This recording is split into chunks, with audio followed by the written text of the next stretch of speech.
all of our Toastmasters today. I especially want to welcome our honored guest. I'm going to invite the guests to make comments in the chat because I'm on a itty bitty screen and I can't go through your names to ask you for comments at the end of the meeting, but we're going to try, but provide comments if you wish to inside the chat window. I am going to dispense with all club business this afternoon and take this opportunity to introduce our MC this evening. She has earned her reputation, one of raising the bar. She is a business owner. She wanted to learn how to give effective feedback to her employees, and someone suggested Toastmasters. In 1987, Cheryl Rausch joined during a Speechcraft program. She advanced quickly through Toastmasters communications and leadership program and was the first woman elected in 10 years to be our district governor. In 1993, Cheryl earned the Elite Accredited Speaker designation and was the youngest woman to do so. And perhaps when she gets started, she'll let us know if she still holds that record. In 2009, she was awarded the Presidential Citation selected by the International President, presented for her stellar contributions to global communications and leadership. Of 17 published books, the one she is most proud of is The Heart of a Toastmaster, which received Best Anthology from the International Book Awards. Let's welcome distinguished Toastmaster, accredited speaker, Cheryl Rausch. Cheryl, it's all yours. Thank you so much, Mr. President. Thank you. Welcome, welcome, welcome. Matter of fact, magandang gabi po in Tagalog. And let's see, bienvenidos cumpleaños Toastmasters. So welcome to our fellow Toastmasters. Oh, Canada, we have the provinces of British Columbia and Alberta represented here tonight in this auspicious global event. So as we also said to James Finnegan, top of the morning to you, Maiden Mahath. So it's 1 o'clock in Ireland. Welcome, welcome, welcome. To my knowledge, there are no changes to the agenda, which is fabulous because Sharp Toastmasters Club number 9394 is a President's Distinguished Club. And we have managed to earn that from almost minimal membership 1 year ago to surpassing and doubling our membership. And it's because of the programs that we host that you're going to be experiencing for tonight. So welcome to all of our members, to our non-members. We salute you. This is a great program tonight. So we're really looking forward to it. When we talk about, and every meeting theme in Toastmasters has a theme, this is us. So these are some of our members at Sharp Hospital right here in Chula Vista, California, which is inside of San Diego County. So if you're not familiar, it's the little tiny dot on the map in the bottom left-hand corner of the map of the U.S. We are about 10 miles north of the Mexican border. So to give you an idea, that's where we are. We're in the bottom left-hand corner there. That's where we are. So we're very proud of our organization. We have medical professionals, non-medical professionals, business members, and the guy back here, this is Antoine Lincoln. He's pointing at our banner. He runs the TEDx Chula Vista. Matter of fact, his second annual just broke some records and everything. So you'll see that we're a fun-loving group, and we support Toastmasters International goals and the mission of enhancing global communication and leadership. And Toastmasters is where leaders are made, and this is where we are. So we are Sharp. We refer to each other with great admiration. We call ourselves Sharpsters, as in Sharp Toastmasters. We made a sniglet out of that word, Sharpsters, yay! So you'll see many of us on the gallery tonight have put Sharp in front of our names. So welcome, welcome, welcome. So with our theme of reputation, and since we have one, we hope to continue to live up to it tonight, our meeting theme is reputation. So when you think about a reputation, let's say of a business, an organization, even for ourselves, what do you think of? because if we were to go to a fast food restaurant and get some takeout during this stay in place situation, our pandemic pause globally, then those organizations, those businesses have a reputation that we expect the same thing every time that something happens. Well, Abraham Lincoln said that character is like a tree and reputation like a shadow. The shadow is what we think of. The tree is the real thing. James Russell Lowell wrote that reputation is only a candle of wavering and uncertain flame and easily blown out, but it is the light by which the world looks for and finds merit.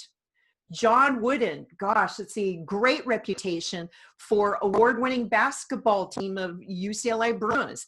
Be more concerned with your character than your reputation, because your character is what you really are, while your reputation is merely what others think you are. Kevin Hart also said a reputation as a hard worker is a good reputation to have. Benjamin Franklin, going way back now into our history, says that it takes many good deeds to build a good reputation and only one bad one to lose it. So tonight is about Laugh Anyway, our special program with 16 hilarious techniques to speak with humor, featuring Rich Hopkins, Distinguished Toastmaster. As we get started here, I'm going to stop sharing screen, and Mary, if you would please introduce our poll number 1. So if you would please, and let's go ahead and launch.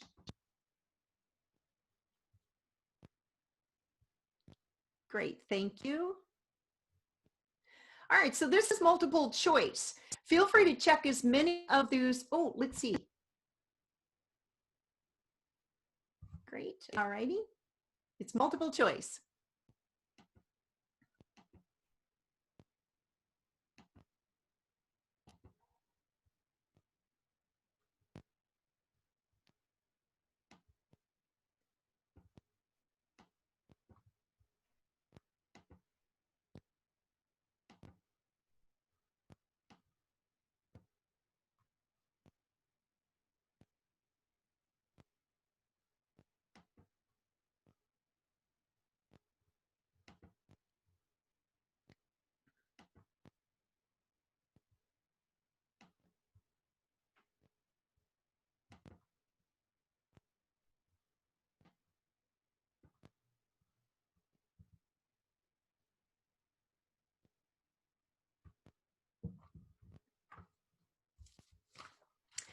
As we're conducting this poll, let's go ahead and introduce our functionaries. Keep voting. That would be great. Right now we have, let's see, 91% of votes are tallied.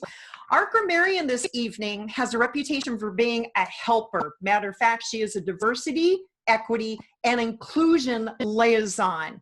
So if you would please, Shantae Lapkin, share with us your duties, the word of the day, its meaning, and how we should strive to use it during this meeting. Shantae? And let's make sure you're unmuted. Yes, thank you. Thank you, Cheryl, for that introduction. Good afternoon or good evening, everyone. So the responsibilities of the grammarian are to introduce new words, comment on the language used during the course of the meeting, and to provide examples of good grammar and word usage. The word for today is character. It is a noun and is defined as one of the attributes or features that make up and distinguish an individual. Sure, you had some great quotes that included the word of the day, character, a few times. I encourage everyone to use it. And thank you. Wonderful. Let's see, when might we be able to use the word of the day? You can use the word of the day during our table topics. So if you're called upon, feel free to work the word of the day into your response. And also in any reports. And also, let me add to my duties, when called upon at the end of the meeting by the general evaluator, I will give my report. Wonderful. Thank you very much, Shantae. Thank you. Thank you. All right, we have a couple more votes coming in, so let's go ahead and introduce our timer for tonight. Let me make sure that he's online. I believe that he is. From the beginning of time, I have known our timer. Get it? Our little bit of humor there. Oscar Stephenson has been consistent with promoting positivity and joy. With the ups and downs that come in life, Oscar works daily to keep bouncing back. He lives this. His reputation of his resilience is even more validated today as he's bouncing back from 3.5 months of club absence because he's been pursuing his educational priorities, attending college. So welcome back to Oscar. Please explain your duties as timer and demonstrate the timing indicators. This is how we're clapping, by the way. So this is silent. This is clapping. Yay, thank you. Let's see. Mary, if we can make sure to unmute Oscar here.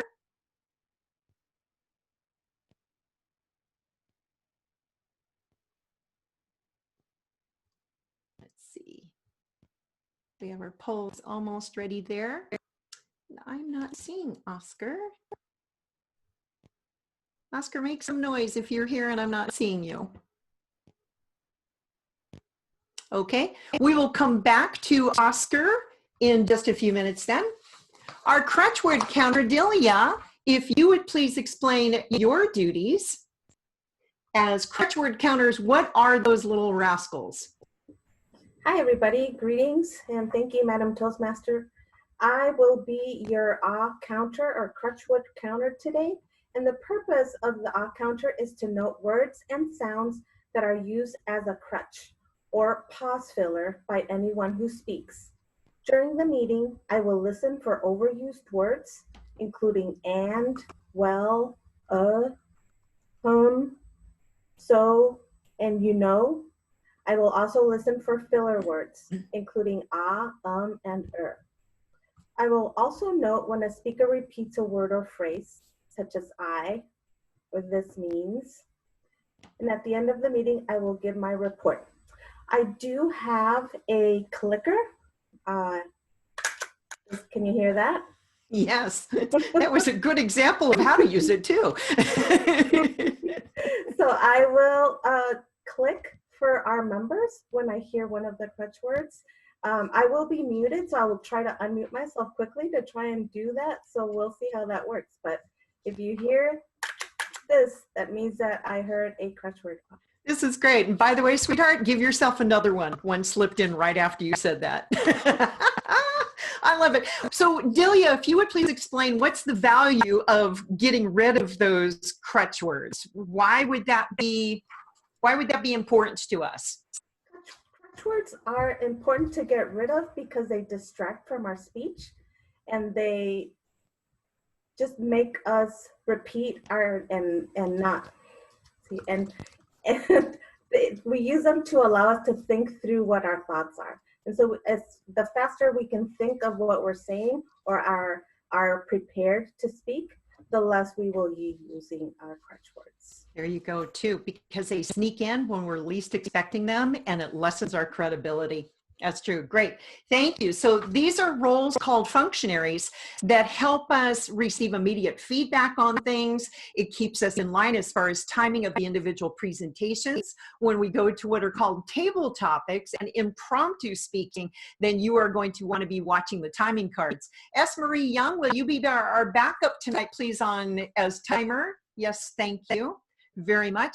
All right, so let's reveal the poll results. All right, as we end this poll, all right, let's see. Let's go ahead and end the poll and show what the examples are. All right, thanks, Mary. The poll is closed at this time. Can you see the poll results on your screen? Thumbs up, yes? Yes, wonderful, okay. So Rich, this might be great insight for you. 19% of our 35 people right now said, out of 32, they said that I'm not funny. 28% said people laugh at me, so I must be funny, right? I kind of fit into that category. 3% said, I don't know why humor is important. So clearly it is. 16% said they won't take me seriously if I use humor. probably take you more seriously. 75% said, oh gosh, here's the big winner. I need to improve my humor during presentations. All right, so Rich, it's a good thing that you're here tonight. 19% on the survey said, if I try to be funny and fail, I'll lose credibility. Wow. Well, that certainly sets us up for success. So here's what we'd like you to do. In the chat box, then if you have a question, we will be monitoring the chat box tonight. If you have a question, please put a capital Q in front of your question. You can also, in the participants area, is to raise your hand. We'll be addressing those after our guest speaker's presentation. So then, let's see, shared the results. Great, Mary, thank you very much. Okay, wow, well, it's a good thing that we're all here tonight. Are you ready for our guest speaker? Yay! All right, like make some noise to yourself, scare the cat, scare the dog. All right. In March, tonight's guest speaker embarked on a challenge to speak or serve as an evaluator within all 120 districts in Toastmasters around the globe. Tonight, our club, sharp number 9394, marks his 105th of those 120. Now that's his goal. I can also tell you he's reached other goals in his life. He's got quite a reputation as a serial contestant. That's actually a phrase, by the way. 2 times he is placed as a finalist in the Toastmasters International World Championship of Public Speaking, which, Tim, if you would please mute. Thank you. And matter of fact, please, Mary, if you would ensure that we're all muted except myself and Rich at this moment. So he has been a 2-time finalist in the World Championship of Public Speaking, which is out of, let's see, 358,000 members in 143 countries around the world. That's quite a lofty goal. And to do it not only once, but twice. And if you don't think humor is important in serious presentations, yes, it is. He's also a distinguished Toastmaster, which is the highest achievement for leadership in Toastmasters International. And he is a TEDx speaker, so you can definitely look him up on the YouTube. And get this, he's such an overachiever. He is the father of 6 children. Yeah. He says that he would have stopped at 2, but he was running out of speech material. Can you resemble that? In his book, Go Ahead and Laugh, it's a serious guide to speaking with humor. He details over 30 techniques to get your audience laughing. Tonight for us, he'll be working with us to discover at least 16 of them. So grab a sheet of paper. In his special workshop for sharp Toastmasters tonight, Laugh Anyway, let's welcome Rich Hopkins.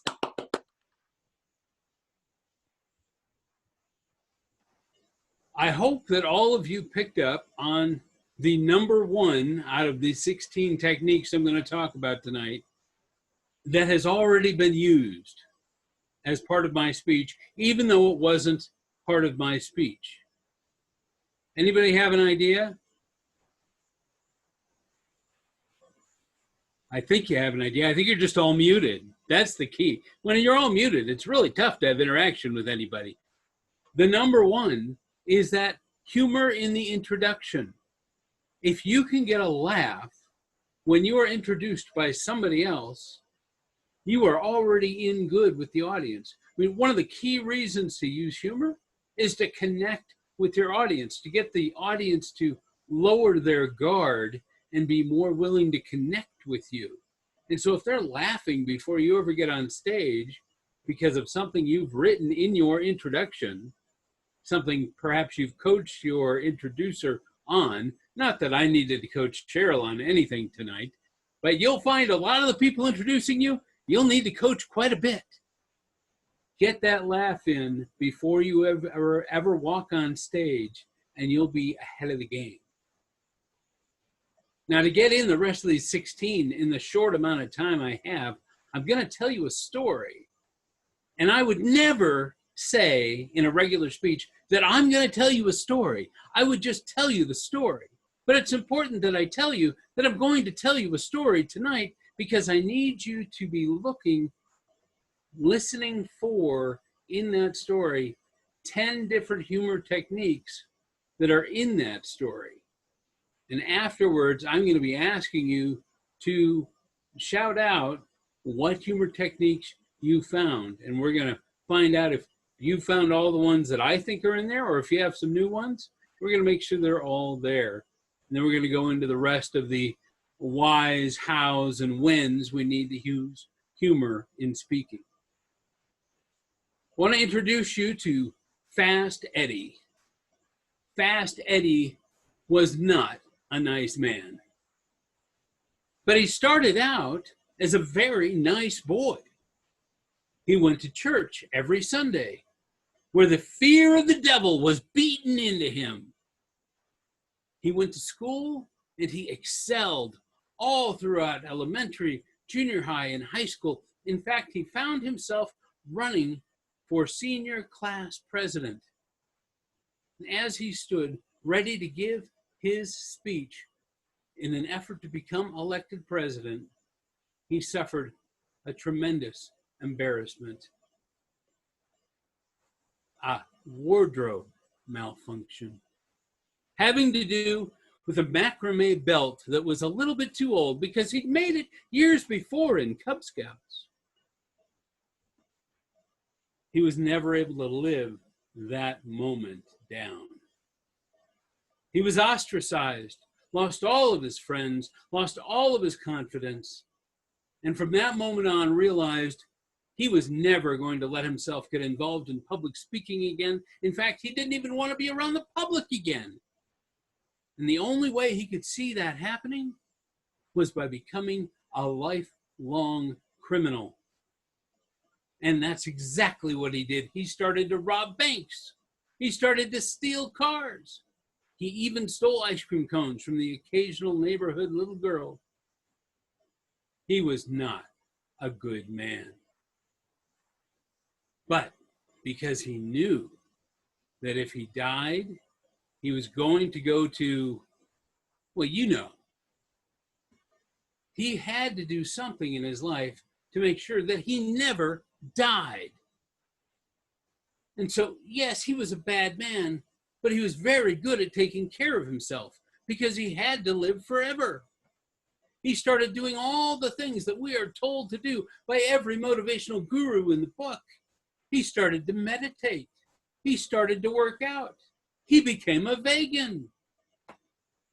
His life was completely changed from a mental and physical point of view.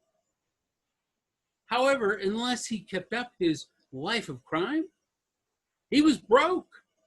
So every now and again, about once a month, he'd go out, get in one of his stolen cars. Today it was cherry red Lamborghini, and go rob a bank. Fast Eddie was not quite fast enough this time, and the police were starting to catch up with him as he left the bank, and he began to race up into the mountains, finding a road that was spiraling upward, round and round the mountain. Poor Eddie did not know that about a half mile ahead, a Chiquita banana truck had collided with a Ben & Jerry's truck coming the other way, resulting in what would later become known as the world's largest banana split. As he approached, he started sliding and slipping and spinning on the amazing concoction until he eventually went over the mountain and plummeted to his death. As he started to open his eyes, he realized he was in a completely white room, a bit disoriented, and a voice called out, "Fast Eddie, you are dead." No! Yes. But I have good news. You can be returned to Earth. You have a choice. In the corner, there's an elevator. There's 2 buttons, up or down. You get to choose. The only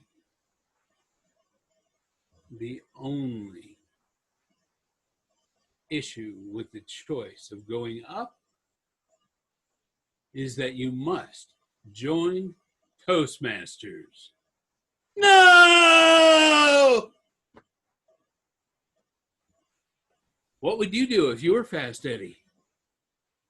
Fast Eddie got up, went into the elevator, considered his options, and pressed the down button. The elevator plummeted at top speed.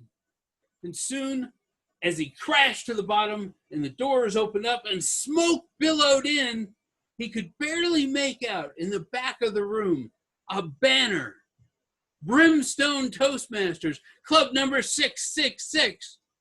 Welcome, Eddie. You've arrived just in time for table topics. Well,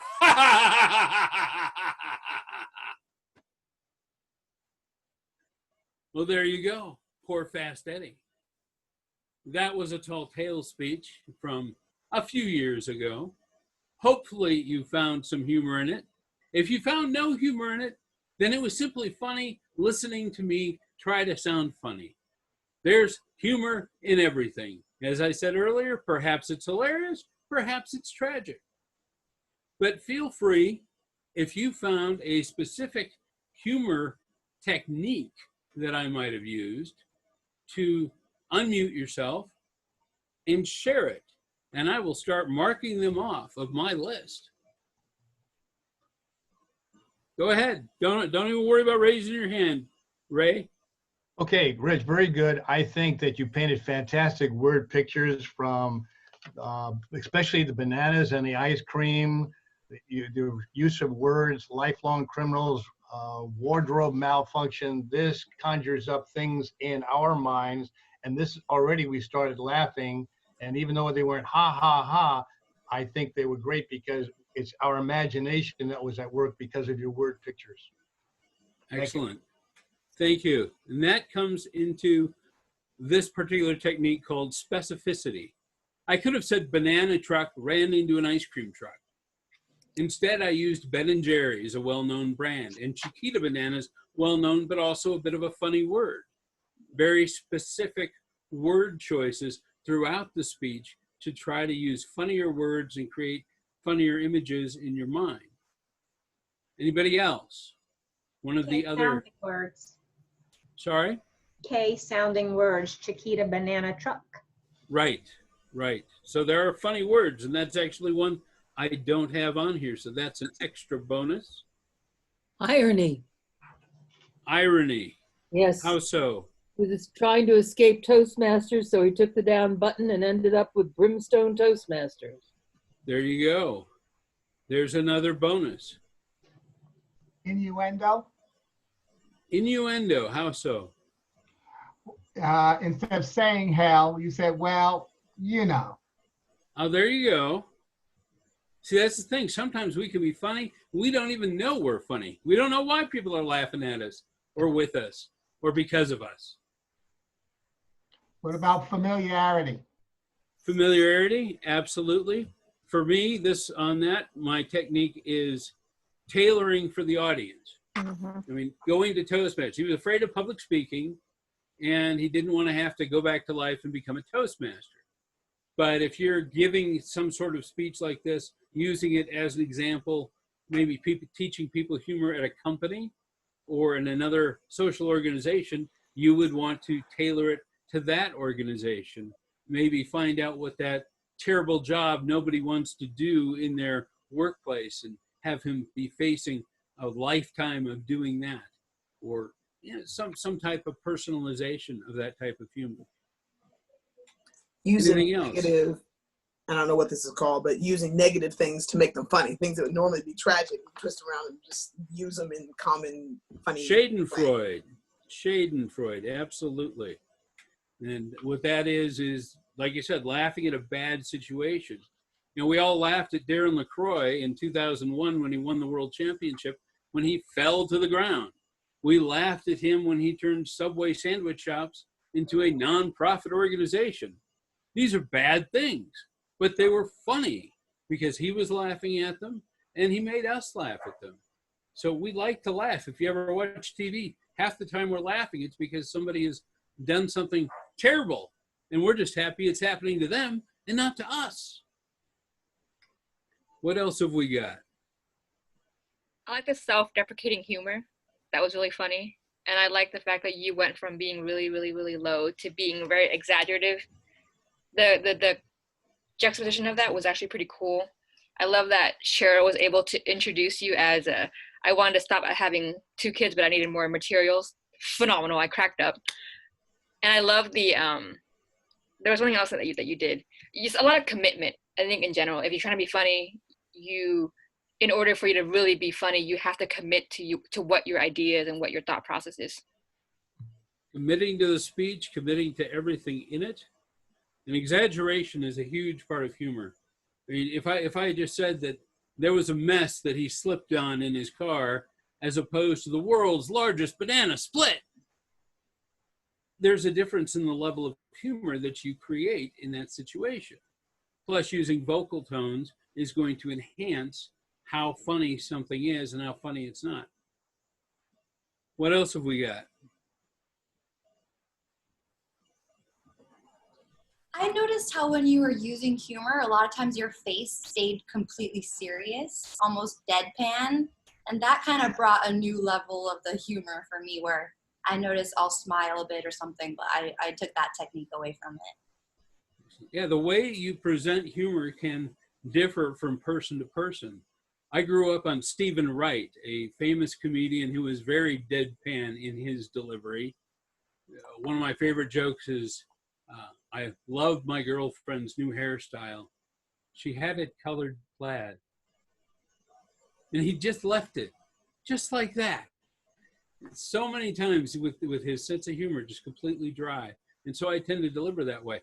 You have a Les Brown who's funny, and he's funny because he's constantly laughing at how funny he is.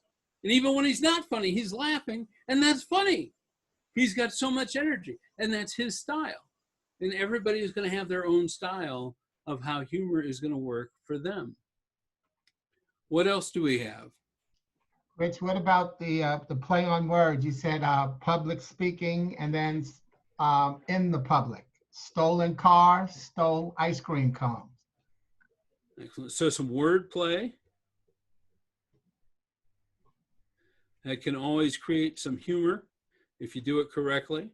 One of the ways you can use wordplay is in triads. I used triads a couple of times, one in talking about that he robbed banks, stole cars, and occasionally stole ice cream cones from neighborhood little girls. Sometimes I use steals candy from neighborhood babies, which is sometimes funnier than what I used tonight. I also used a triad in terms of how he wanted to live forever.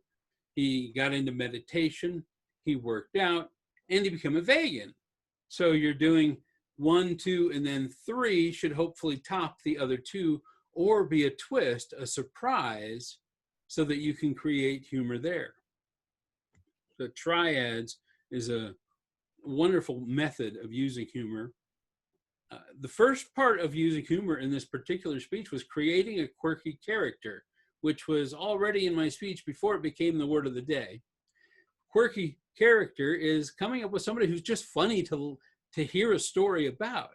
And so I created a funny situation for him, both in terms of what happened to him and who he became. And then he became situationally funny by having to live the way he had to live and dying the way he died. Every situation he became immersed in was in some way funny. And so creating those situations where humor can occur is going to help you create humor in your speech.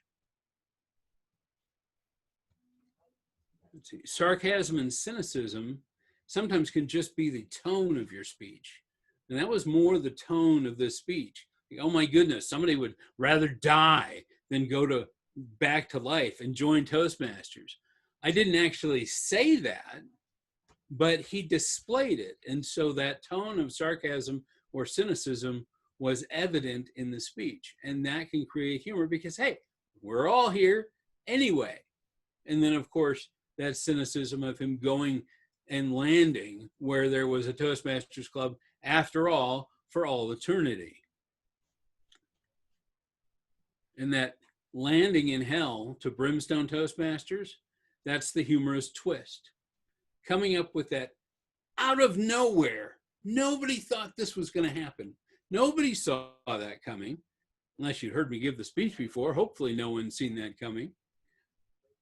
You can do that in humor in your regular speeches. Anytime you can put something in that the audience isn't going to expect, it's unexpected, but it's also a twist.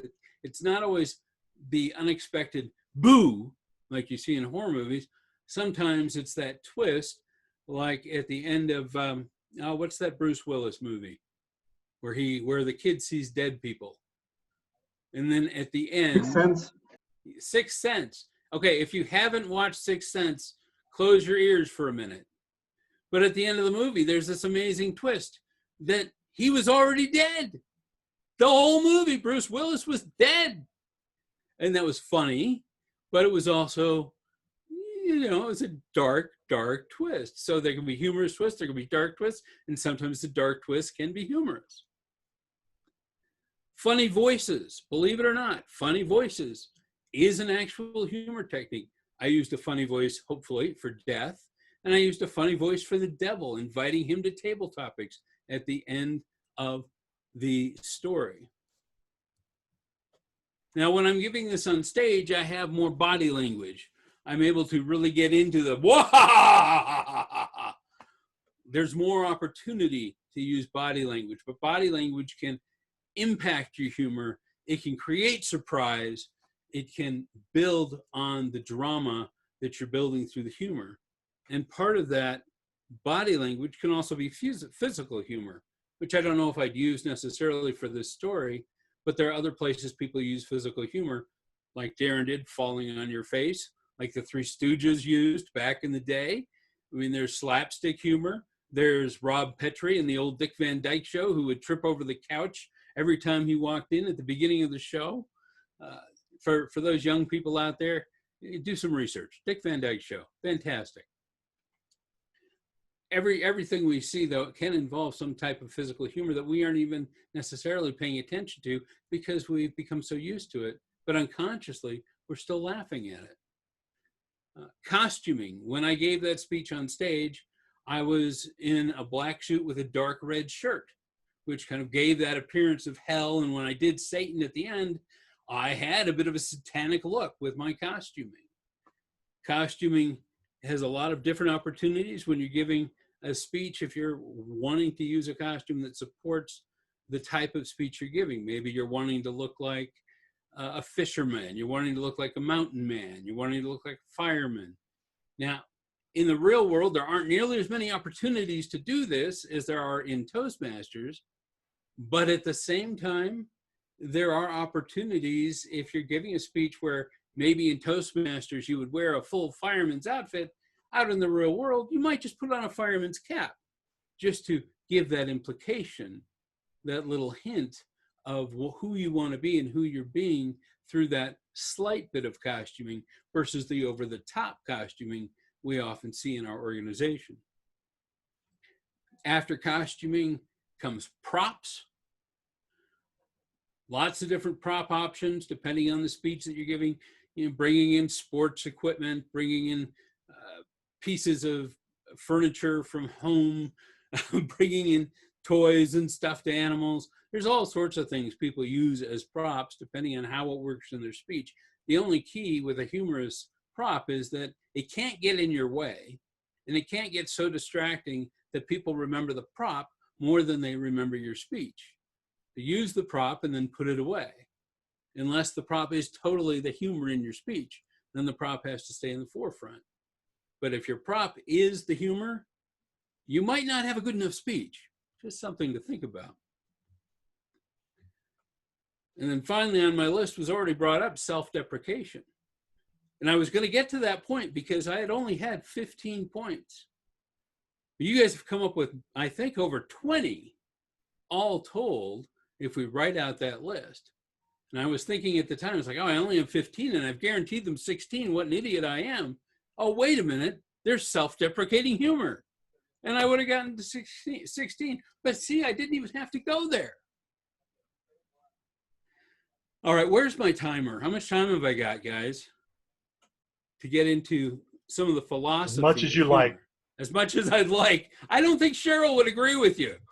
I'm pretty close to that. We started you ahead of time, Rich. If you would please end your presentation at, no, sorry, I don't have that. Esmeree, to you? Just keep going. We want I'm all going to keep going. You we bet. want all 16, don't we? Wave your hands we if you have want all all 16. 16. We have Okay. we have like 20. Then we want all 30 from your book. No, you got to buy the book. You got to buy the book. It's on Fair Amazon. enough. Just Fair go to enough. Amazon. But think about it. I mean, we had a poll at the beginning, and people wonder, why should I even use humor? And I addressed that at the beginning. You want to use humor because you want to connect. But you also want to use humor because there are a lot of different opportunities in your speech that you need to grab the audience. The longer your speech, the more times you need to make sure you're checking in with your audience. And humor is a great way to do that. Because when they laugh, you know that they are tuned in. If you give a highly emotional story, something that creates great tension, after you give that story, after you pause and let it sink in, you need to follow that up with some sort of humor to pop the balloon, so to speak. Now, they're getting all wrapped up in this tension, this terrible story about how somebody died or some tragic event happened. You make your point, and then you move on to something humorous so you can change the mood and bring people back in so they don't end up staying in the down moment. One of the keys of humor, Jeffrey Gitomer, who's a famous sales trainer, author of the Little Red Book of Sales and dozens of other books, he says that the opportunity for people to learn is best after they have laughed. And that's because they're listening. They're laughing, which means they're listening. They're tuned in, which means the next thing you have to say is going to be something that can stay with them if you say something strong enough, important enough to stay with them.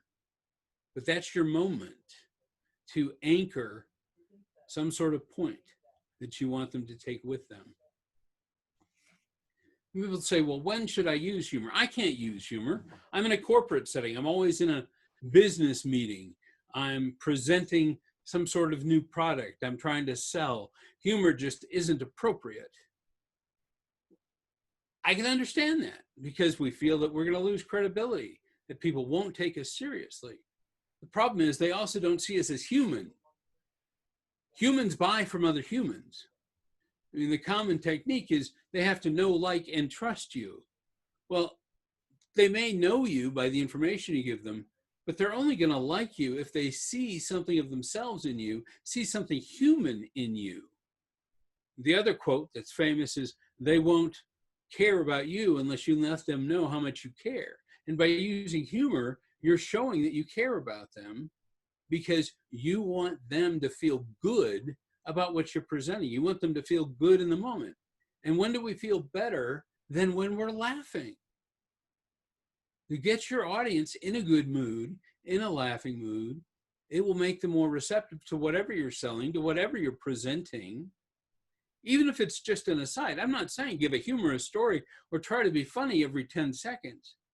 Just be ready with a line here or there that relates in the moment. And you know what's funny. You know what would be funny if you heard it from somebody else. Usually we figure out what's funny as we're driving home and we think, oh, I should have said that.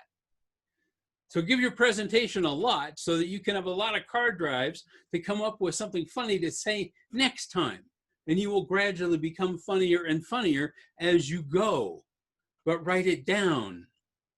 And that's important in any type of public speaking. Figuring out stories to write down, lines, ideas. Always have a journal next to you or talking to your phone or whatever it is where you keep notes.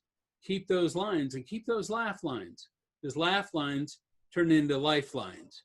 Ooh, I just made that up. I like that. That's tweetable. Yay! Laugh lines turn into lifelines. You got a lot of thumbs up. A lot of thumbs up. Hey, Rich, you've got a great word here from Susan Swope, who is one of our past district governors out of District 4 in the Bay I know Area. that name. I do. And the word is Schadenfreude. which sprechen Sie Deutsch bitte auch? Schadenfreude. Susan, if you would unmute yourself. Nicht verstehen, like I don't understand. Sorry, I am speaking German, but if you want to explain Schadenfreude. Yeah, I definitely Americanized that, didn't I, Susan? Yeah, I'm not sure I can really explain it. Would have to look it up again myself. Ach der Liebe. Ach der Okay, Liebe. I'll look it up now. Well, actually, I have it in my book. Go ahead and laugh, because it is a humor technique. Schadenfreude. Let's see, where is it? It's here. Humor based on another's misfortune. Oh, thanks, Brenda Beckett. She said taking pleasure in other people's misery. Wow. Yep. Sehr gut, meine Fräulein. Sehr gut.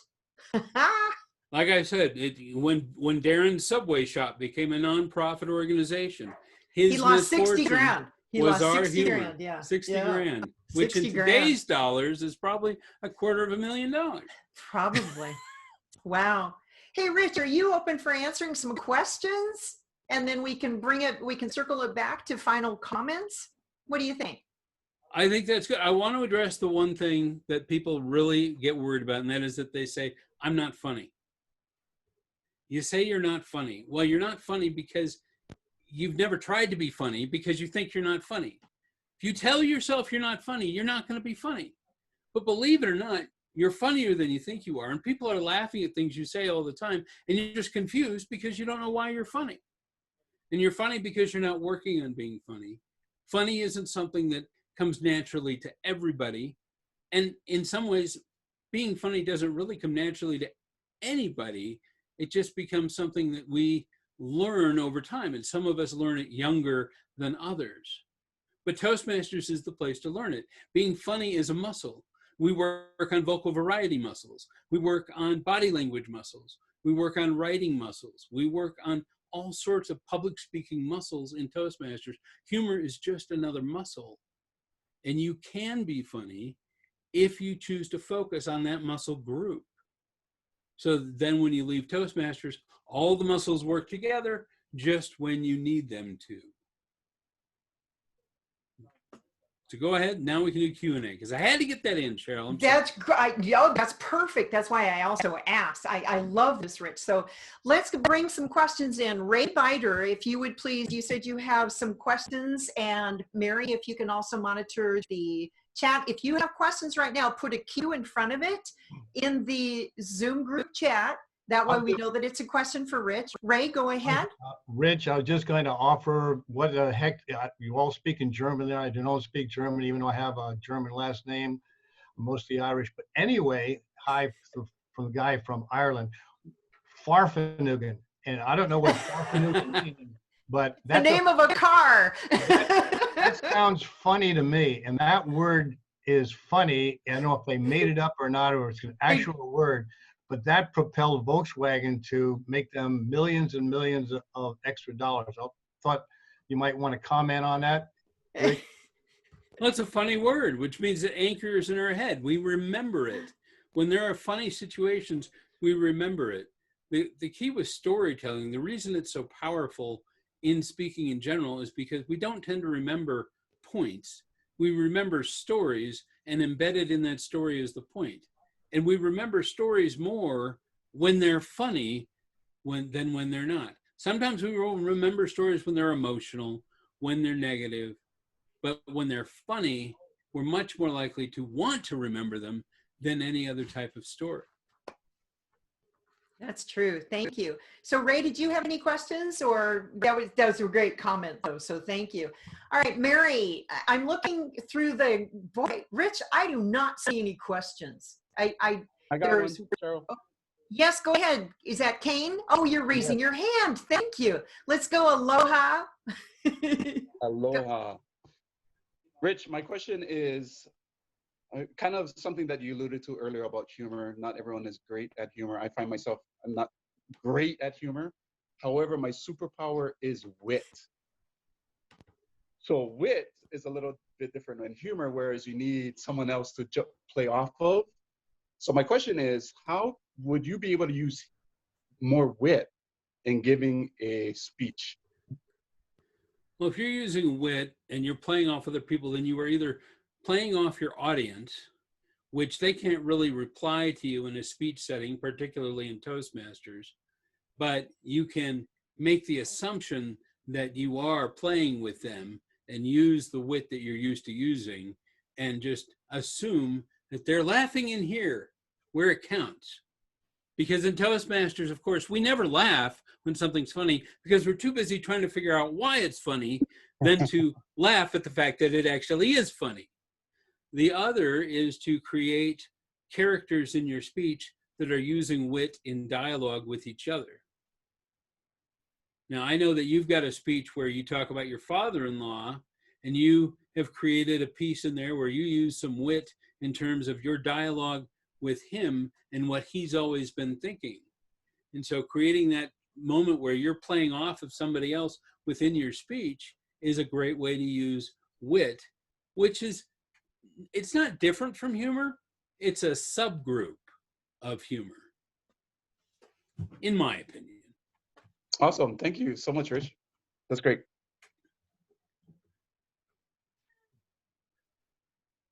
Oh, can't hear you, Cheryl. Are you ready to take the second poll? Go ahead and put your questions into the chat. Mary, if you would please launch the second poll. So we wanted to add something fun. Let's see how valuable that this session was. Uh-oh, judgment. All right, so Mary, do we have our poll? Yes, okay. Let's see. All right, here we go. If you would please vote. You can do multiple choice on this. Wow, I can do this. I still need to improve my humor. This was a valuable presentation for me. There may be hope for me yet. June Klein, I think that's for you. And help, I need to watch the recording. So it's a funny poll. Kane, by the way, mahalo nui loa. Thank you very much for your questions and for attending tonight. Awesome. Great pronunciation, Cheryl. I learned from you. Last time, Cheryl, we met was with Kane. It was. And thank you for showing, you showed us a good time. Rich and I were on a program for, matter of fact, for one of your clubs right there in Honolulu. And we were bookends for that presentation. One of us opened and one of us closed. I think it was just delightful. So thank you. We look forward to traveling again. I'm sure all of us do on this meeting tonight. All right, how are we doing? All right, let's have a few more. Oh, the poll is closed. Okay, got it. What do you think? Okay, yes, it looks like we've got results. Yes, okay. So our winner tonight, 69%. This was a valuable presentation for me. So, all right, so let's applaud for Rich. Thank you. Let's applaud for Rich. And then Mary, if you would please, and thank you, please put information for how to reach Rich, and his website is richhopkins.com. Rich, if you would please tell us where to buy your book. Where can we buy your book? You can buy my book on Amazon.com. And I'm going to take this feedback, I'm going to add the 69% to the 38% of wow, I can do this, and assume that 107% of you were totally satisfied with this presentation. I think that that mathematical situation works out for me. But yeah, just go to Amazon.com, search Rich Hopkins. You'll find a couple of different books there. Go ahead and laugh.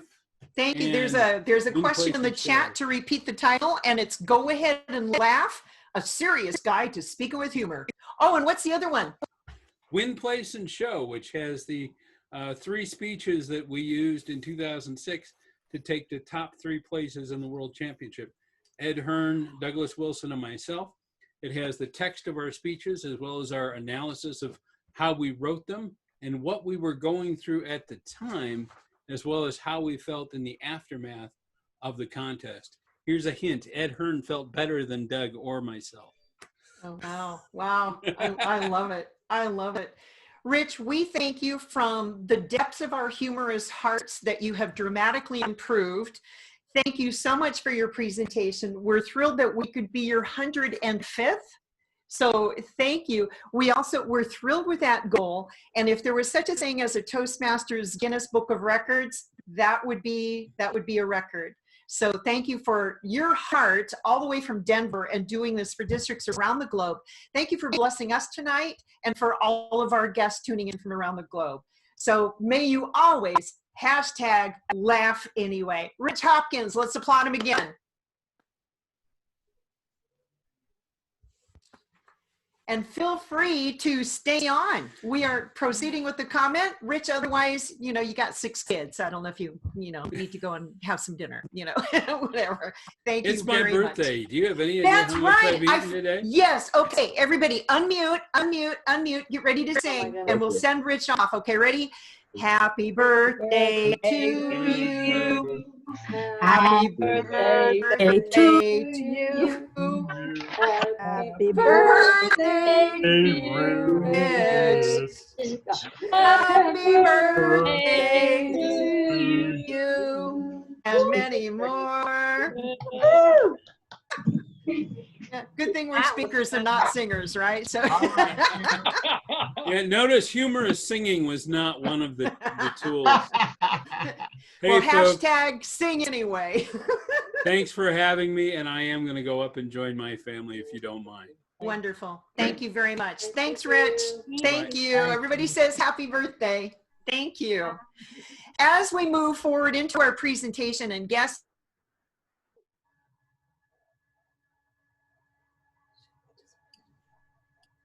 Are you muted?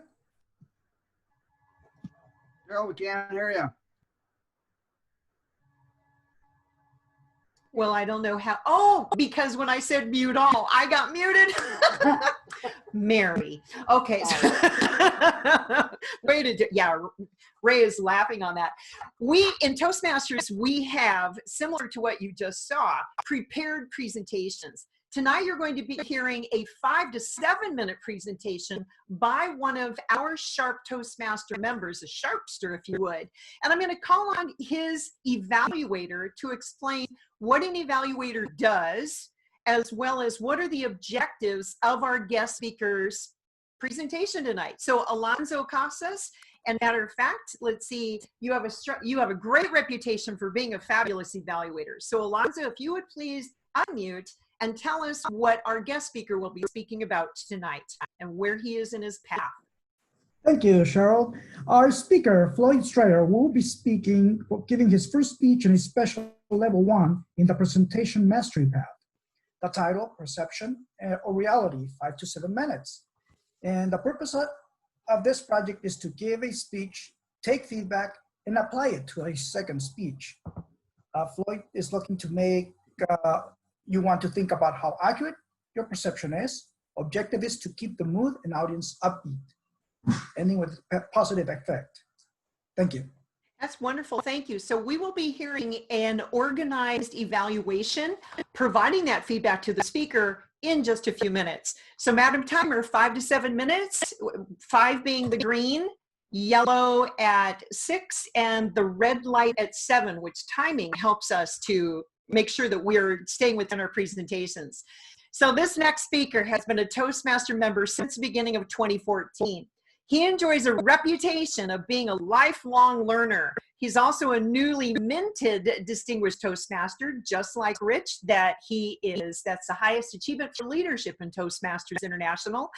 And matter of fact, he has begun his second journey through the Toastmasters educational program. Yes, you can do that, by the way, and get more value and growth from it. He is concurrently working 2 paths, so there are different pathways that you can explore. And of course, he's an overachiever, not 1, but 2. So presentation mastery and visionary communication, great companions. He recognized that the Pathways Level 2 projects as a method he utilizes often when creating a speech to compete in the International Speech Contest. While it may seem common sense to do, teaching a new member early in Toastmasters to write, deliver, and receive evaluation and apply those speaking skills and those lessons to the same speech and deliver it again actually accelerates one's growth as a speaker. It's a strongly recommended process. So tonight's speech is a current contest speech that he is developing and hopes to gather valuable audience reactions and feedback through this exact process to hone his speech. His speech title, Perception or Reality. Let's cheer on Floyd Strayer.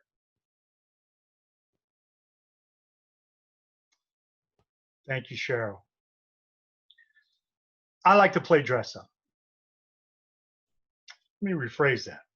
I like to dress as historical or fictional characters.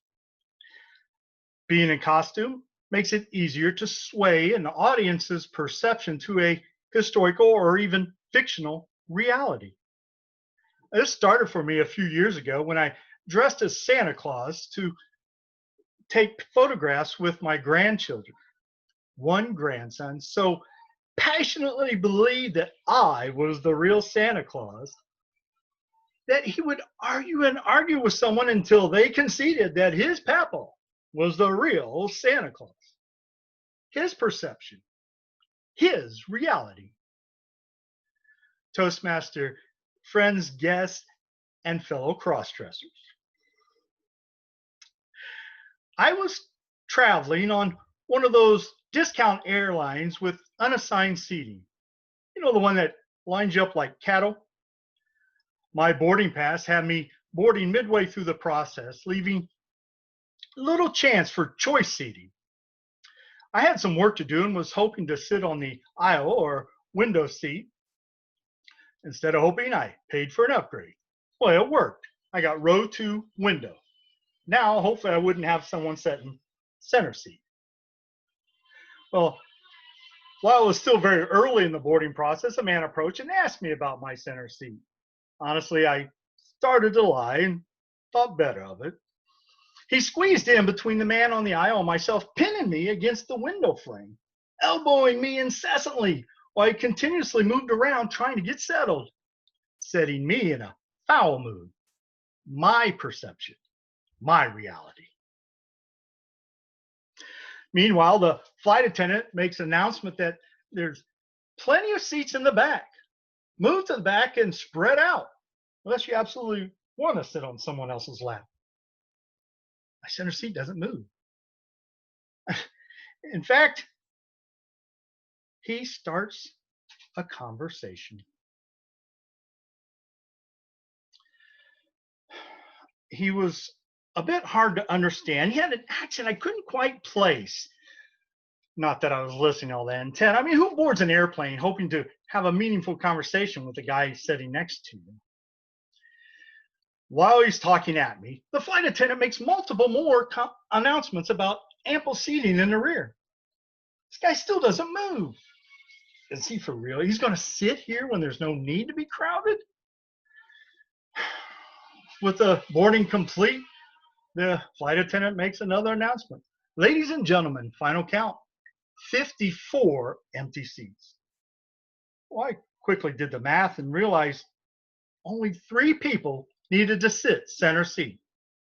I have one of them.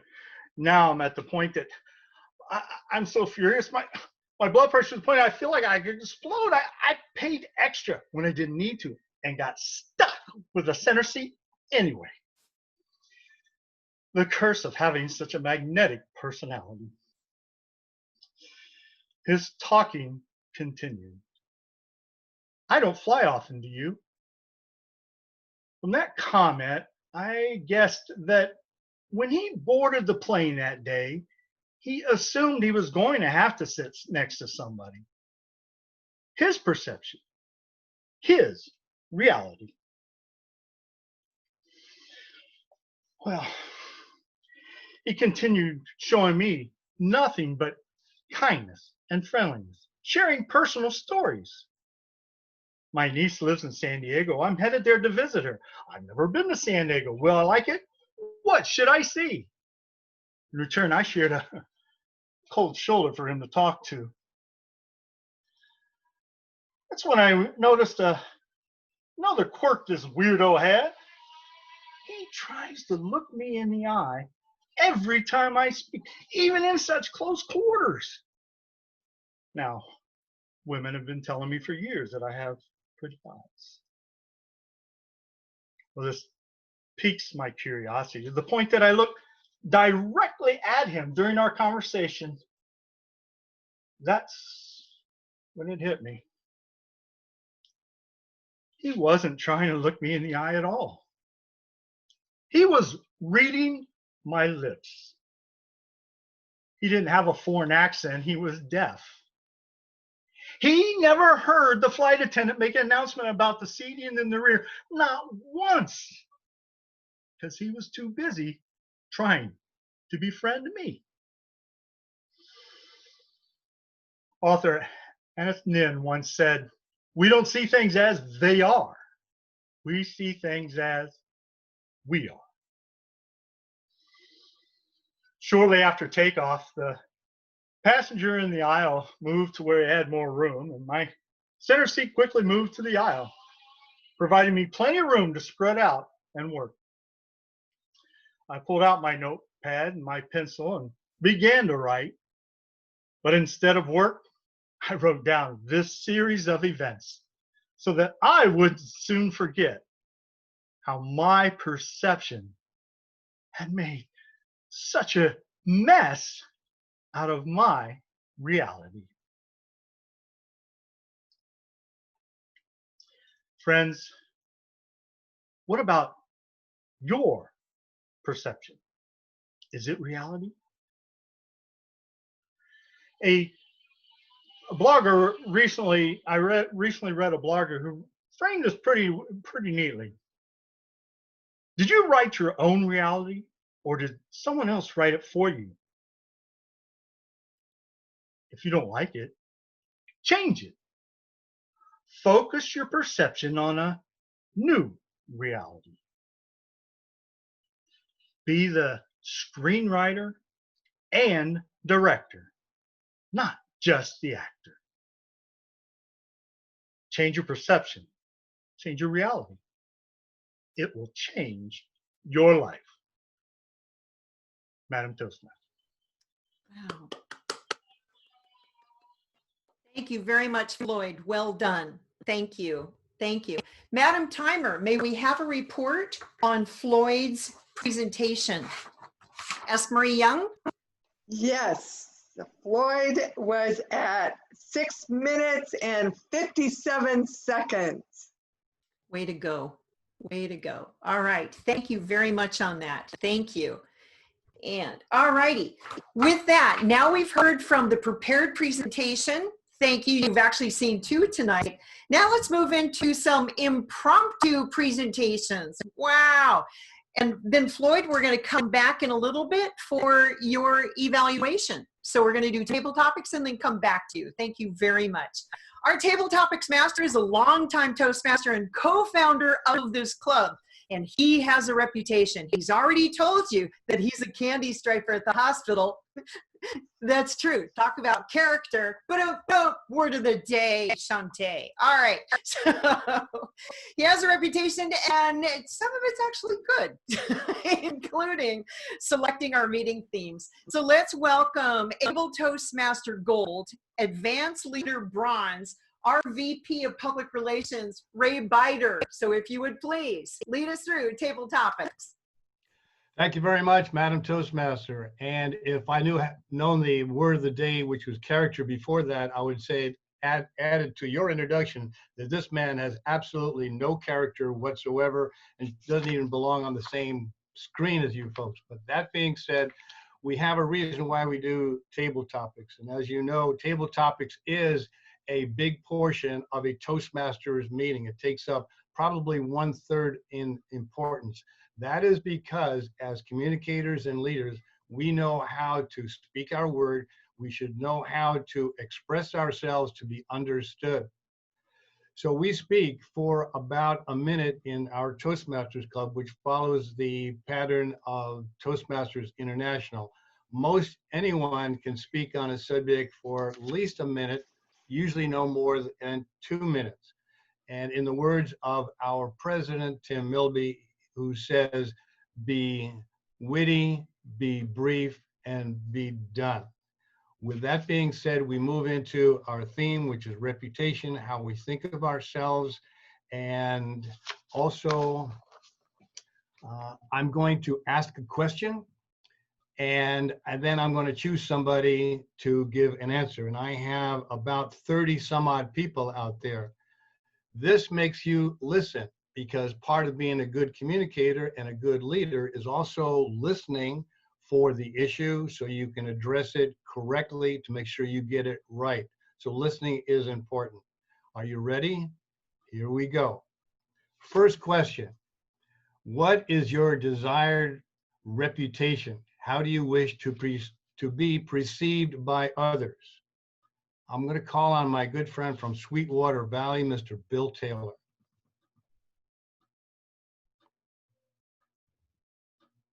Thank you for the question, Ray. How do I want to be perceived?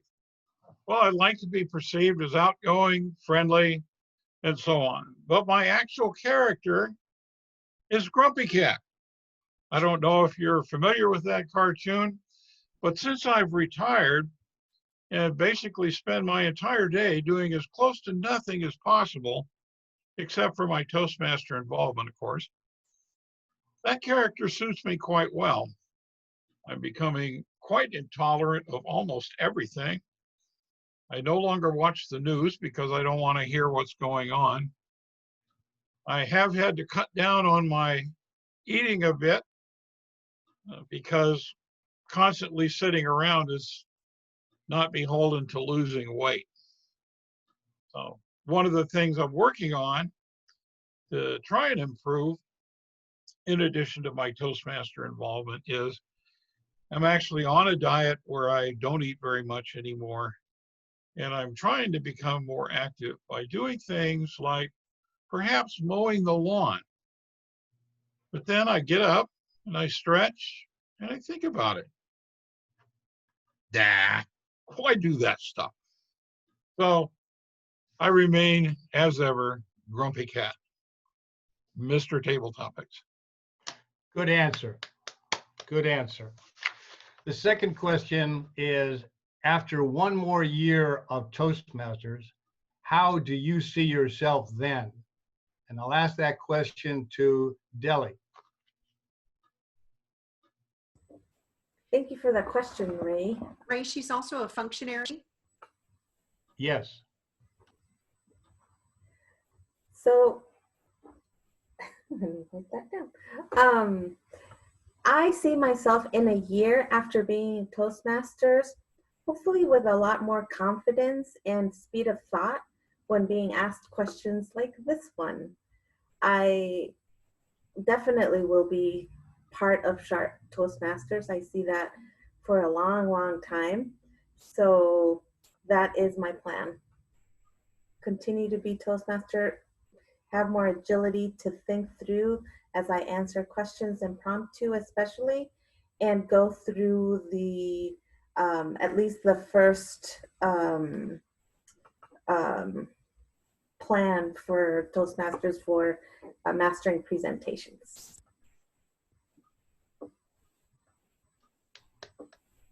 Okay, good answer. Third question, do you have someone in mind as a hero or heroine, someone who's a role model for you, that you would like to share their influence on you because of their character? Is there a James Finnegan in the house?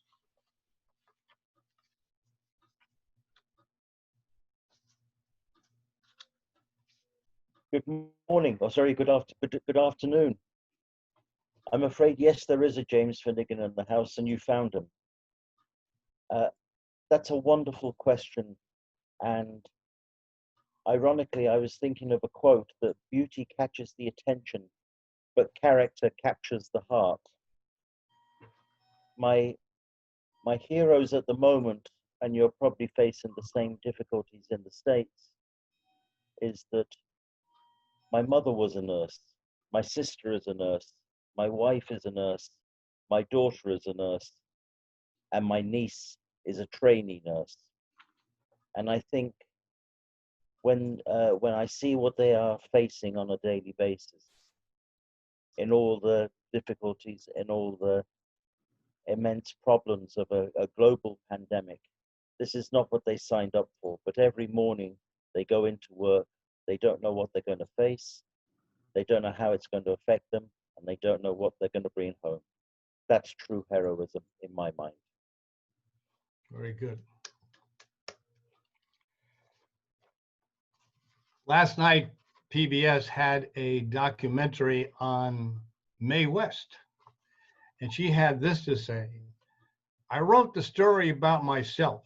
It's about a girl who lost her reputation and never missed it. With that being said, I'm going to ask the question first. Is there someone in mind that you know or who was misjudged and has poor notoriety?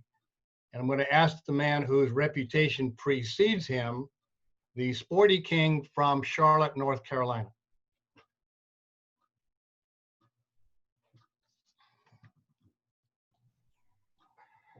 Thank you, Mr. Table Topics Master. I would put a little twist on that question, because the person who would come to mind for me would be Muhammad Ali when he was known as Cassius Clay. Right.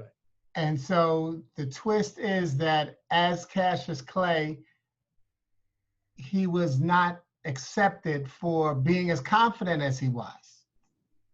See, our young people have met him as Muhammad Ali, the greatest.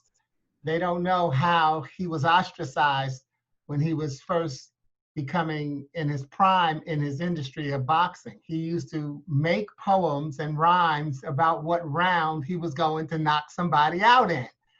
And a lot of people did not like the fact that he made fun of that, but he ended up doing it. So if your name was Floyd, he'd say that you'd be Boyd in round 5. So it was, his character is one that grew throughout the years. And so as much as people didn't want him to be successful, once he proved that by staying true to himself, he could be successful, then people realized that success is personal. And they recognized that Muhammad Ali was the greatest and is the greatest, but he's not as great as you are at being who you are. Mr. Table Topics Master. Very good. I remember that in 1967 because he was a conscientious objector. He was considered to be un-American. He wasn't un-American. He was just a man of peace. He didn't believe in war and killing, and he didn't believe in violence. Unfortunately, he was a prize fighter, but I thought he was a nonviolent man. Next question. Working for a company or for yourself, how would you promote the good reputation for the company? And I hope I pronounced the name correctly. Is it Tana Hope? Is there a Tana Hope out there? Yes. Okay. I'm sorry, would you repeat the question I'll one be more time? very happy to. Working for a company or for yourself, Mhm. how would you promote the good reputation of that company? Well, I used to work for Actel Communications in Silicon Valley, and they were the world's best voicemail equipment provider. It's like Mercedes of the voicemail world. It has all kinds of rich features that competitors did not have. The quality could not be matched by competitors. That company got observed by Lucent later on, but that's what I would promote about their company. And what's amazing about their company is the people in it. The quality of the people who makes up their company is why the company has such wonderful product that could beat all competitors, because the quality of people producing quality product was just unmatchable. So I highly, highly recommend Actel's voicemail system if you ever have to buy, if you are Fortune 500 companies. So that's what I have to say. Okay, very good. My question is for the Madam Toastmaster, and that is how much in regard to time, how many more questions can I ask? One more. Thank you very much, Mr. One Table more, Topics here we Master. go. One more, here we go. Is there a company, social group, church, or charity that you have high esteem for? And to that, I'll ask our new area director, Twee. Hello, everybody. I knew it. I had a feeling that it was going to get called on. There is a company that I do have high regards for, and it actually is Sharp.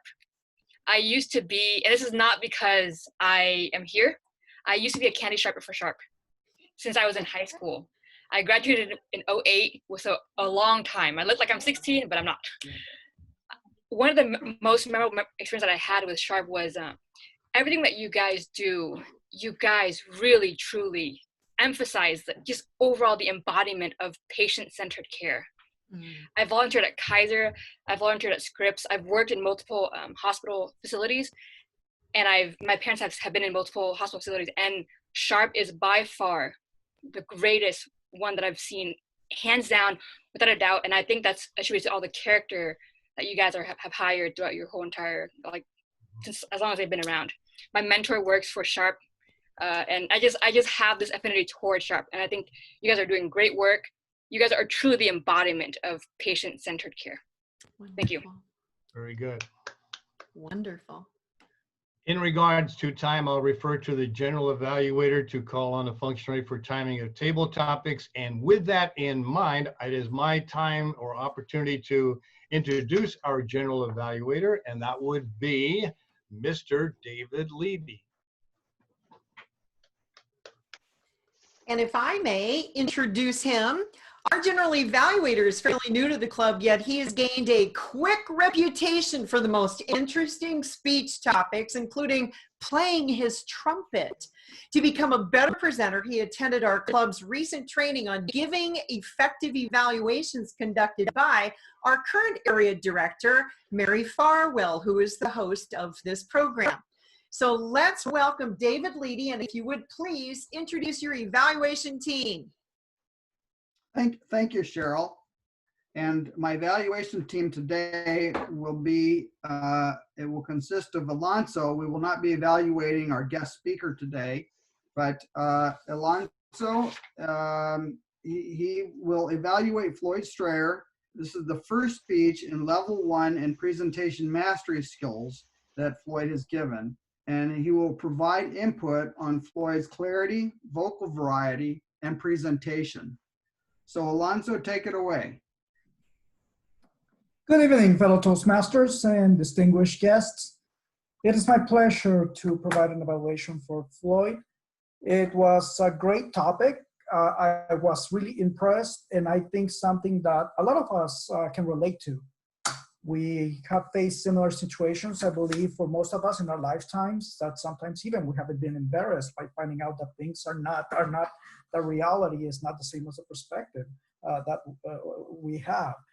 And Floyd, you have done a great job, and I'm not sure if I'm going to be much to tell you to go ahead and improve on. But let's start with all the positive, and I do follow in a few things that since we are in online, that did create a distraction for us. But of course, Toastmasters is about presenting in front of people. Unfortunately, we're going through this process right now, currently, that we're doing on Zoom. But I'll get started. You had a great description. You gave me a great visualization as to when you were in that plane, how crunched you felt in that space. I mean, I could visualize it. I could sense it. I could sense myself being pushed against the wall of the airplane, against the window. You gave a great perspective for me, and I did like that. I could see how uncomfortable you were in your voice. You always speak very clearly. It's easy to understand, perfectly well to comprehend. You did switch your tone, a great variety of tone that you had there. Your tone, you switched it when you needed to. It did keep us being attentive, being aware, being wanting to listen and find out more as to what occurred in that experience that you had. One of the biggest gestures that I found it impressive how you switch from one gesture to the other is when this gentleman was talking to you right against you on your face. I could visualize all that, and you did indicate, hey, they always told me I was attractive, but hey, this is too much. And just the impression on your face did give me that sense of wanting to be there, finding out exactly what occurred there.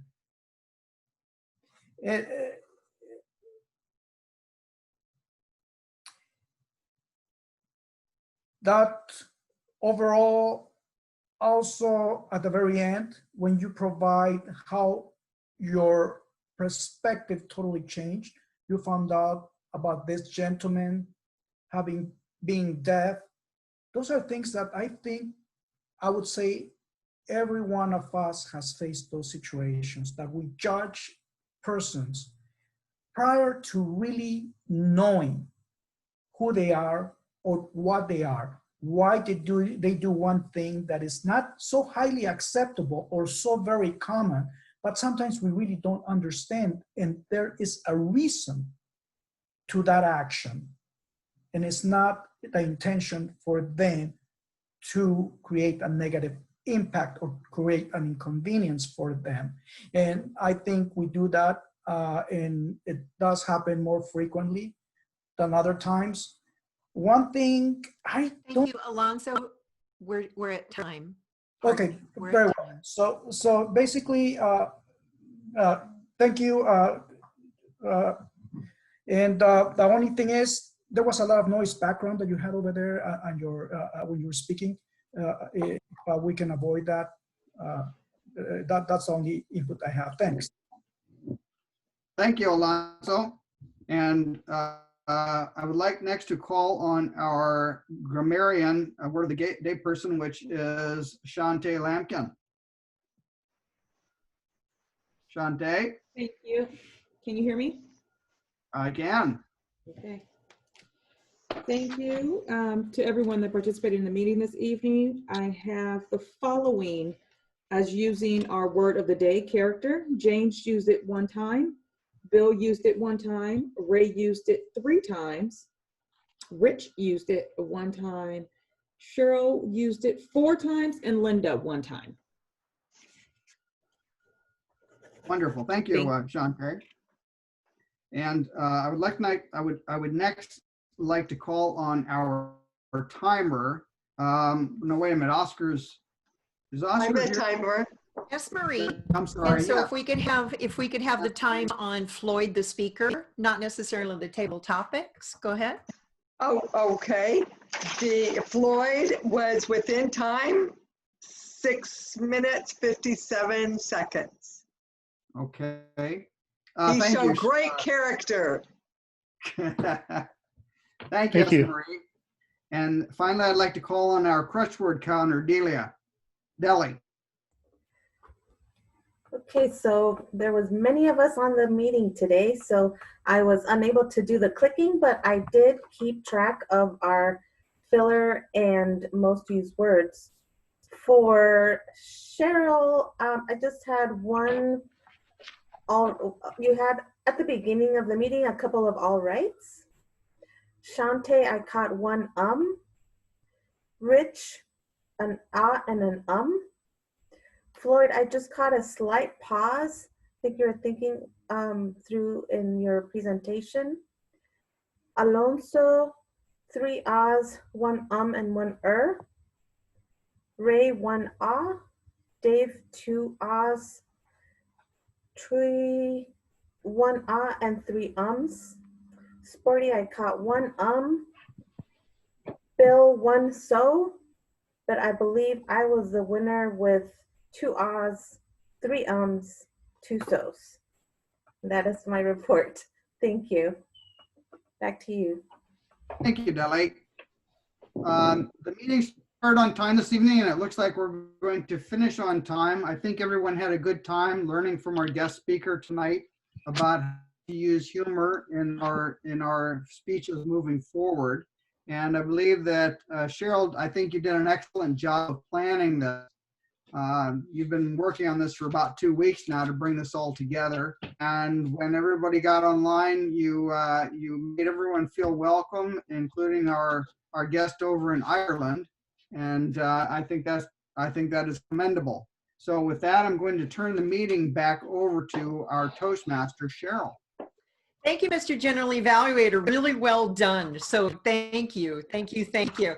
And this was a team effort. The entire board of Sharpsters were very much online with this entire presentation. And I really acknowledge Regina, our VP of Education, who said yes to this opportunity. And I'm thrilled that we did.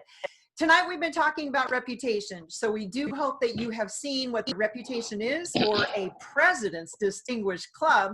We invite you to attend another meeting, same bat channel, same bat Zoom. So we're talk about character. So thank you. And I leave us with this thought by Thomas Paine, one of the original signers of the Constitution, that reputation is what men and women think of us. Character is what God and angels know of us. It's been my pleasure to serve as Toastmaster this evening, Mr. President. Thank you so much, Cheryl. I want to add my accolades. Well, thank you. You did a great job. I don't necessarily have a great vocabulary. In order for us to close on time, I have to close the meeting immediately, but I don't want to do that. I would like to Cheryl, I'm going to ask you to, I have to take care of a medical issue, and I'm going to ask you to take over for me. And you guys run it as long as you want. Thank you, Mr. President. Please And take I care want- of what you need to. Thank you. And I want to thank all the guests for showing up. Thank you. Thank you, Mr. President. Okay, with that, thank you. Good sign of character, that health above all else. Let's open up the lines here. Mary, if you would please unmute all, and let's hear from our guests. Let's start with Kimberly Carter. So let's start here in Chula Vista. And so Kimberly, thank you for attending. Go ahead and unmute. And probably like 10, 15 seconds. I saw amazing character display today. So it was great to be here. It was an exciting format. And I love that I was able to capture all those great notes out of the focus of the presentation today around humor. So I've got some great takeaways that I'm going to apply to my next speech. It was a pleasure to be here, and I appreciate being invited. Thank you. Thank you. Even though you joined another club, we're very thankful that you finally got to be a guest at ours. So thank you. Megan, let's go over to you. Thank you for coming tonight. Thank you guys so much. It was a pleasure being here tonight. I couldn't pass up learning about the art of humor. I think we can all take that away from us, and the meeting ran beautifully. I'm a member of Career Builders Toastmasters, so I'll take some from learning from you guys back with me to the club. So I'll be back. Thank you. And you can be a member more than one club. It's called dual membership. So Mary, if you would pop some of that information into the chat. Bill Taylor, thank you for participating in Table Topics. We know that we can always count on you every time that we have a party. So do you have any comments regarding tonight's program? Yeah, I really enjoyed it. I got some good tips and some ideas for my speech that I have to deliver this Saturday morning at our virtual meeting at Sweetwater Valley. And by the way, Ray, you're always invited to come to one of our virtual meetings if you can come out and play on Saturday mornings. Yeah. Thank you, and good luck with your presentation there, Bill. Sporty King, let's go over to you. Thank you as well for participating tonight. Comments? Yeah, just like I think about one of the things that Bill said earlier in terms of cutting the diet. I'm on the East Coast, so it's almost 9:30 for me, and so you guys have got me eating unhealthy tonight because I'm. No. We're not taking that one. Good try, though. Really good try. I'm eating too late, but that's okay. It was worth it. I had a ball. Thank y'all so much. You're welcome. And thank you for your contributions to the session as well. Great character, Sporty. Thank you.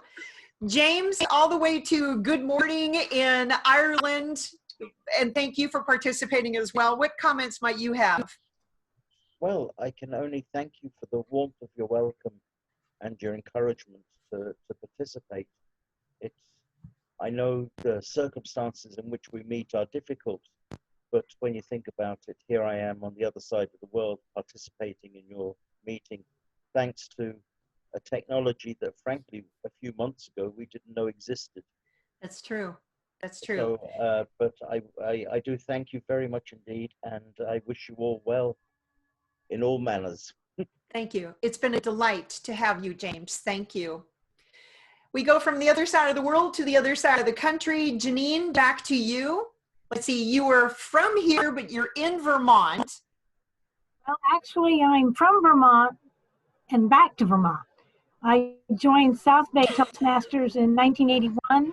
They merged with Club 108 after I was back in Vermont. I've kept my membership, but this whole pandemic thing has been fortunate because now I can participate. So I've been really happy to join their club as well. I've made 4 speeches since the pandemic, so I'm really excited to be able to participate. Right now I'm running for Vermont State House of Representatives, so this really was a big help for me tonight, and hopefully my character will get me in office. Oh, please, please, please. Thank you. Thank you, thank you, thank you, and all the best on your campaign. Let's go up to the state of Washington. Tana, if you would please. Welcome, and thanks for participating in Table Topics. Thank you. You know, I used to live in Chula Vista 32 years ago. Yeah. So it was really fun to connect with you guys. I wish I knew about Toastmasters back then and joined. Probably I would be a lot more sparkling presenter by now. But I feel very lucky that I know Cheryl. So Cheryl invited me to this meeting, and all the speeches were wonderful. I learned a lot about how to make my presentation a little bit funnier, a lot of practical tips. So I appreciate that. Yes, you guys are amazing characters. Well, and when you miss Chula Vista, just remember Wednesday nights, you can join us. We're in the same time zone. Yeah. Speaking of which, let's go to Brenda Beckett, who's in our North County of San Diego. Thank you for joining us, Brenda. Cheryl, thank you for inviting me. This was really fun. I've been to a few different Toastmasters, and this was definitely, I would say, the funnest. Yay. Very good. Great character. And I would love to come back sometime. It might be a little tricky on some weeks, but maybe I can make it work. There you go. We'd love to have you, Brenda. And thank you for popping definitions into the chat box. You know, that was just like instant resource. Thank you very much for that. Any other members who would like to comment at this time? Otherwise, we'll wrap it up. And let's see, Mary, do we have, let's see, contact information for any of us into the Zoom chat. And anytime that you'd like to attend this meeting again, it's the same Zoom link that you used for tonight. So again, we encourage you to log in at 4:30 p.m. We start promptly at 4:45, and we're going a couple minutes over time. We're officially adjourned. However, we'll just chat. So let's see, anybody else who would like to make comments?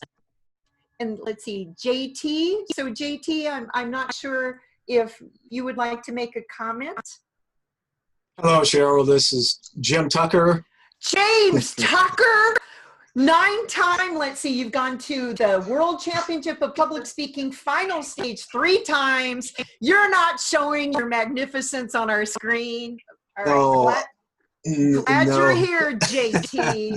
Oh, you fooled me. Okay, JT, give us your comments. He is ongoing, let's see, talk about character. He is the ongoing president of Laugh Masters Toastmasters Club. All right, James, go ahead.